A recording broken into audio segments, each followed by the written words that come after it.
নমস্কার বন্ধুরা, এর আগের ভিডিওতে আপনাদেরকে আমি দেখিয়েছিলাম আমার কল্পা থেকে টাবোতে পৌঁছানোর পুরো ব্যাপারটা দেখিয়েছিলাম। আর আজকে আমরা এখন টাবোতে পৌঁছে গেছি। ঘড়ির কাঁটায় বাজে এখন 6:30। আর চারিদিকে দেখে বোঝার উপায় নেই যে এখন কটা বাজে। তো যাই হোক, এইটা মূলত পেছন দিকে আমার যেটা দেখছেন এটা নিউ মনাস্ট্রি। এখানে দুটো মনাস্ট্রি আছে, একটা ওল্ড মনাস্ট্রি আছে। তো এখন আমরা আমাদের লাগেজ ফ্যাগেজগুলো একটু রেখে দেবো, রেখে দিয়ে তারপর দেখি যদি সময় থাকে তাহলে আপনাদেরকে দেখাবো। তো চলুন আগে লাগেজগুলো রেখে দিয়ে দেখাই। এইটা হচ্ছে মূলত মনাস্ট্রিটা, এটা তো আপনাদেরকে পরে আমি একবার দেখাবই। তো এখন একবার চলুন এখানে আপনাদেরকে দেখিয়ে দিই যে এখানে থাকার ব্যবস্থাটা কীরকম।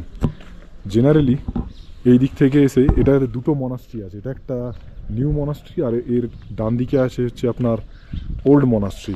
তো এই থাকার যে জায়গাটা সেটা ওল্ড মনাস্ট্রির দিকে, আর এই দিকটাতে দিয়ে যেতে হবে নিউ মনাস্ট্রির পাশ থেকে রাস্তাটা। আর ওই সামনেটা আর এই দিকগুলোতে যারা আপনার গাড়ির সাথে আসবেন সেই গাড়ি পার্কিংয়ের জায়গা আছে, ওই সামনেটা গাড়ি পার্কিংয়ের জায়গা আছে। আর ওইটা হচ্ছে রেসিডেন্স যেখানে থাকার ব্যবস্থা করা হয়েছে। এখানে গেস্ট হাউসের ডিটেলসটা দেওয়া আছে, বা আমি আমার ডেসক্রিপশানেও ডিটেলসটা দিয়ে দেবো, আপনারা দেখে নিতে পারবেন। এবার চলুন আপনাদের ভেতরটা একবার দেখায়। ভেতরে ঢুকে এখানে খাবারের ব্যবস্থা আছে, এই যে দেখছেন এখানে ডাইনিং হল আছে, ডাইনিং হলে এখানে খাওয়া দাওয়ার ব্যবস্থা আছে। আর এই রিসেপশন এরিয়াটা পার করেই এখানে থাকার জায়গাগুলো রয়েছে। এটা ফার্স্ট ফ্লোর অ্যান্ড সেকেন্ড ফ্লোরে থাকার জায়গা রয়েছে।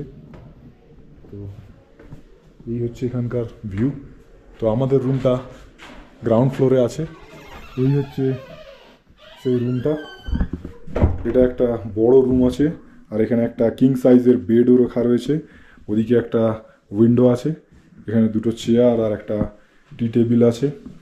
আর তার সাথে এখানে একটা সুন্দর ম্যাট পাতা আছে নিচে। আর যে ফ্লোরটাকে পুরো কার্পেট দিয়ে বেছানো আছে যাতে পায়ে ঠান্ডা না লাগে, কেননা এখানে বেশ ভালোই ঠান্ডা থাকে। আর এই দিকটা হচ্ছে আপনার বাথরুম। বাথরুমটা বেশ বড় এবং পরিষ্কার পরিচ্ছন্ন। এখানে গিজার ফেসিলিটি আছে, আর একটা কোমোড আছে, একটা বেসিন আর আয়নাও আছে।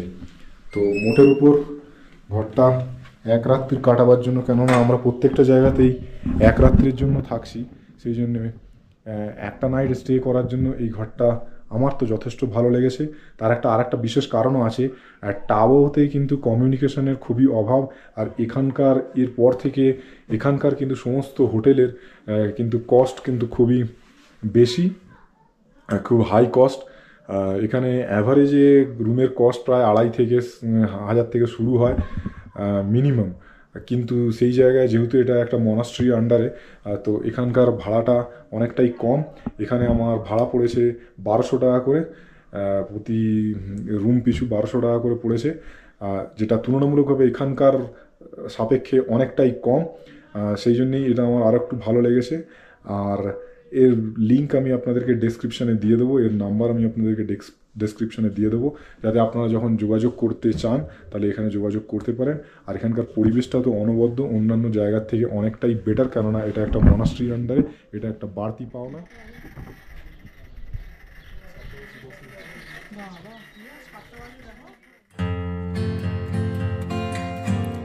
হিমাচল প্রদেশের স্পিতি ভ্যালির নীরব শান্ত প্রকৃতির মাঝে লুকিয়ে আছে এক অপূর্ব ঐতিহ্যের সাক্ষী এই টাবো মনাস্ট্রি। এখানে দুটো মনাস্ট্রি আছে টাবোতে, একটা টাবো ওল্ড মনাস্ট্রি, একটা টাবো নিউ মনাস্ট্রি। তো কিন্তু এখন আমরা দেখতে যাব টাবো ওল্ড মনাস্ট্রি।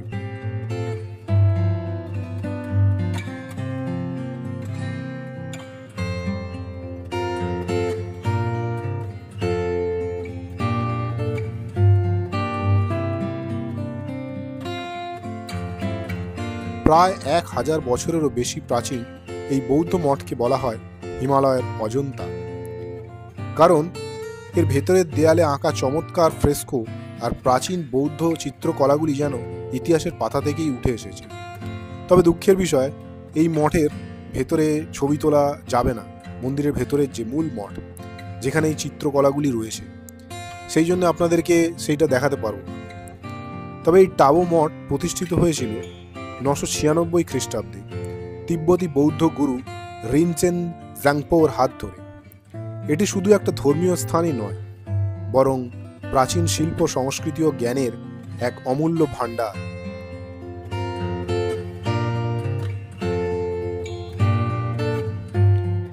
এই মঠটা প্রকৃতিগত দিক থেকেও একটা দারুণ জায়গায় এর অবস্থান।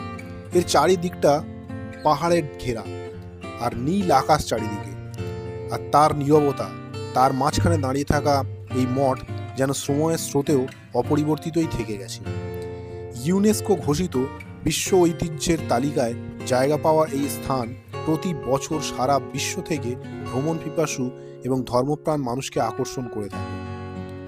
টাবো মঠ শুধু স্থাপত্যের বিস্ময় নয়, এটি শান্তি, আধ্যাত্মিকতা ও ইতিহাসের এক অপূর্ব মিলন ক্ষেত্র, যেখানে এসে মানুষ যেন নিজের ভেতরের নীরবতাকেও অনুভব করতে শেখে।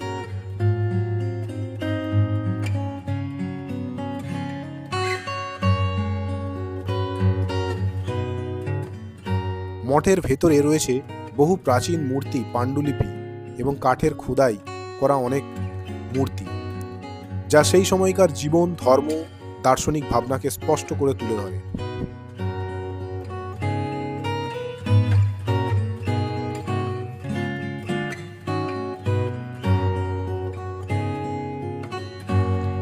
ওল্ড মনাস্ট্রি ঘুরে আসার পরে এখন আমি একটুখানি এই টাবোর পথে পথে ঘুরে বেড়াচ্ছি, একটু দেখছি এই জায়গাটা কীরকম। জায়গাটা কিন্তু বেশ সুন্দর, আর এখানে বেশ অনেকগুলো হোমস্টেও আছে। তবে জায়গাটা খুব বড় নয়, অল্প এলাকার মধ্যেই, কিন্তু খুব সুন্দরভাবে সাজানো। আর এই হচ্ছে এর এখানকার সেন্ট্রাল পয়েন্ট। এখান থেকে মানে একটা চৌমাথা মোড়ের মতো। আর কিন্তু এখনও কিন্তু দেখুন আমরা মনাস্ট্রি দেখে চলে এসেছি, অন্ধকার কিন্তু এখনও হয়নি, আকাশে এখনও আলো রয়েছে। আর এই সেন্ট্রাল পয়েন্ট, এখান থেকে ঢুকতে হয়। আর এই দিকে হচ্ছে আপনার টাবোর এন্ট্রান্স গেট। এটা হচ্ছে আপনার টাবো নিউ মনাস্ট্রি, কিন্তু নিউ মনাস্ট্রির দরজা বন্ধ থাকায় মনাস্ট্রির ভেতরে ঢুকে আপনাদেরকে দেখানো সম্ভব হয়নি, তাই বাইরে থেকেই আপনাদেরকে এই মনাস্ট্রিটা দেখালাম।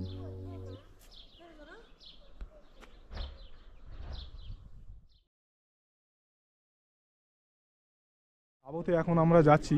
এখানে কিছু প্রাকৃতিক উপায় গঠিত হচ্ছে বাতাসের ক্ষয়কার্যের ফলে পাহাড়ের মধ্যে কিছু ছোট ছোট গর্তের মতো সৃষ্টি হয়েছে, যেগুলোকে দূর থেকে দেখলে ছোট ছোট গুহার মতো দেখতে লাগে। তো আমরা এখন সেগুলো একটু দেখতে চলেছি, ট্রেকিং করে যাচ্ছি, অল্প সামান্য ট্রেকিং। তো সেইগুলো করে এখন আমরা সেই গর্তের দিকে যাচ্ছি। কোনো গুহা ঠিক বলা ভুল হবে। তো চলুন যাই, গিয়ে দেখি কীরকম জিনিসটা। ওই যে দেখছেন দূরে পাহাড়ের ওপর ওই গর্তগুলো সৃষ্টি হয়েছে, যেমন এই আমার আঙুলের সোজাসুজি ওইখানে একটা গর্ত আছে। তো অনেক মানুষ উঠছে, চলুন এবার আমরাও উঠব। এবং গোটা টাবো শহরটারও কত সুন্দর একটা ভিউ দেখতে পাওয়া যাচ্ছে, অসাধারণ। আর এইদিকে সবাই চলেছে এখন ওই গুহার দিকে, তো আমরাও চললাম। তো আমরা এখন চলে এসেছি সেই গুহাগুলোর সামনে। খুব দূর থেকে দেখলে সেই জায়গাগুলোকে ছোট ছোট একটা গর্তের মতো মনে হলো, কিন্তু সেগুলো সামনে থেকে কিন্তু বেশ বড়। ওই দেখুন আমার মিসেস সেই গর্তের মধ্যে ঢুকে আছে। আর এই যে সামনে থেকে এর ভিউটা দেখুন, ভেতরটা খুব একটা জায়গা নেই, খুব একটা বড় নয়, কিন্তু এখানে এরকম অনেকগুলোই গর্ত পরপর পরপর রয়েছে। আর জায়গাগুলো কিন্তু খুবই ভঙ্গুর, পাথর দিয়ে তৈরি। এইগুলো বাতাসের ক্ষয়কার্যের ফলেই মূলত তৈরি হয়েছে। তো এখানে এরকম অনেকগুলোই পরপর পরপর গর্ত রয়েছে। এই দেখুন, এই একটা গর্ত এখানে রয়েছে, এখানে এরকম অনেকগুলোই পরপর পরপর আছে। চলুন একটু সামনের দিকে এগিয়ে গিয়ে দেখি। এই যে এই আর একটা গর্ত আছে। তো যাই হোক, এইরকমই গর্ত। এরপর আমরা এখান থেকে নেমে যাব। এই যে, তো এখন আমরা এবার নেমে যাব। তবে এটা বলতে চাই যে এখানে যারা আসবেন তারা একটু সতর্ক হয়ে আসবেন। জায়গাটা কিন্তু খুবই রিস্কি, এখানে হেঁটে আসা একটু কঠিন। যাদের একটু বয়স আছে, যারা ফিজিক্যালি একটু ফিট হবেন না, তাদের কিন্তু খুব মুশকিল, এবং তারা আসার চেষ্টা না করাটাই ভালো। জায়গাটা একটু রিস্কি আছে। ঠিক আছে, চলুন এবার আমরা নামবো আস্তে আস্তে। নামার সময় আমি আর ভিডিও করতে পারবো না, তো নামছি এবার।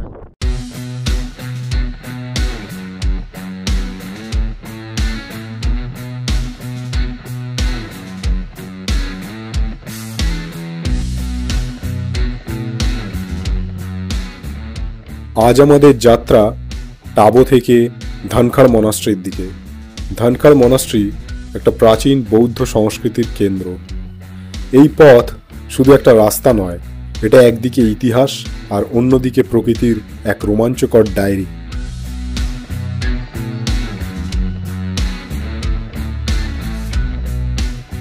এখানকার অনবদ্য প্রাকৃতিক পরিবেশ বিশেষ কিছু বলার জন্য বাকি রাখে না, শুধুমাত্র চোখ মেলে দেখা ছাড়া আর কিছুই বাকি থাকে না।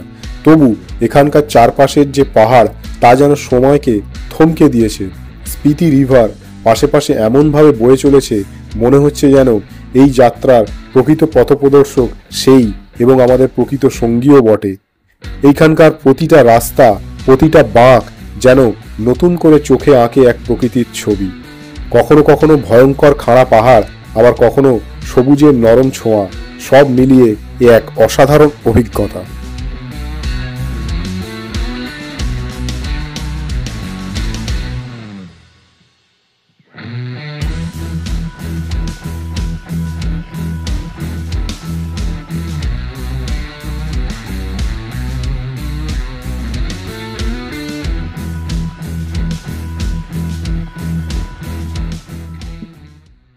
দেখুন বালির ক্ষয়কার্যের ফলে কি অসাধারণ ভূমির গঠন করেছে।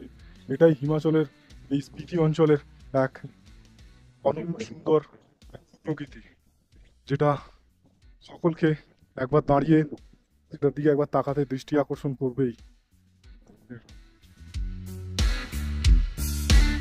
বায়ুর ক্ষয়কার্যের পর তৈরি সেই ভূপ্রকৃতি।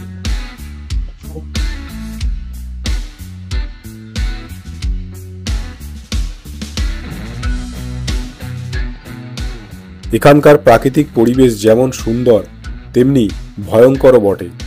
এ রাস্তায় গাড়ি চালানো মানেই সাহস আর ধৈর্যের পরীক্ষা, কেননা এ রাস্তায় এক স্পট থেকে অন্য স্পটের যাওয়ার জন্য বেশ কয়েক ঘন্টা ড্রাইভ করে যেতে হয় এবং পথে আপনি কোনো কিছুই পাবেন না, মানে কোনো মানুষও দেখতে পাবেন না, কিছু দোকানও দেখতে পাবেন না, কিছুই না। খালি অনেক দূরে দূরে ছোট ছোট কিছু গ্রাম, জনবসতি খুবই কম যেখানে। আর এখানকার প্রতিটা রাস্তার মোড়েই দেখতে পাবেন এক অপরূপ দৃশ্য, যা দেখলে মনে হবে আরে এই দৃশ্য তো এর আগে কখনো দেখিনি। এটা তো একটা নতুন রকমের দৃশ্য, যা এখানে প্রতিটা মোড়ে এক নতুন ভূপ্রাকৃতিক বৈচিত্র্য আপনাকে বিভিন্ন মোড়ে মোড়ে এক দেবে নতুন চমক।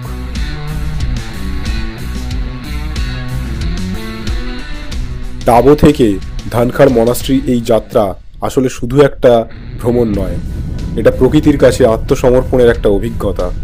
যদি কখনো এই পথে আসেন, মনে রাখবেন প্রকৃতি এখানে আপনাকে শুধু দৃশ্য নয়, শান্তিও উপহার দেবে। তো শেষমেশ এখন আমরা চলে এসেছি ধানখাড় মনাস্ট্রিতে। তো এখন আমরা যেখানে দাঁড়িয়ে আছি, যেটা আপনারা দেখছেন, সেটা হচ্ছে ধানখাড় নিউ মনাস্ট্রি, আর আরেকটা আছে হচ্ছে ধানখাড় ওল্ড মনাস্ট্রি। তো সেই ওল্ড মনাস্ট্রিটা পেছনের দিকে আছে, ওই যে ওই দিকে, সেইটাও আমরা আপনাদেরকে দেখাবো। এই যে হচ্ছে এই দিকটা হচ্ছে ধানখাড় ওল্ড মনাস্ট্রি, আর এর সাথে সাথে আমরা ট্রেকিং করব ধানখাড় লেক। তো সেটাও আপনাদেরকে দেখাবো, কিন্তু সেটা এই পর্বে নয়, আগামী পর্বে সেই রোমাঞ্চকর ভিডিও আপনাদের কাছে নিয়ে আসবো আগামী পর্বে।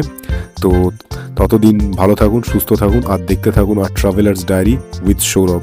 আর আমার চ্যানেলটিকে ভালো লাগলে একটু সাবস্ক্রাইব করে আমার পাশে থাকবেন, আর কমেন্ট করে জানাবেন যে ভিডিওগুলি আপনাদের কেমন লাগছে।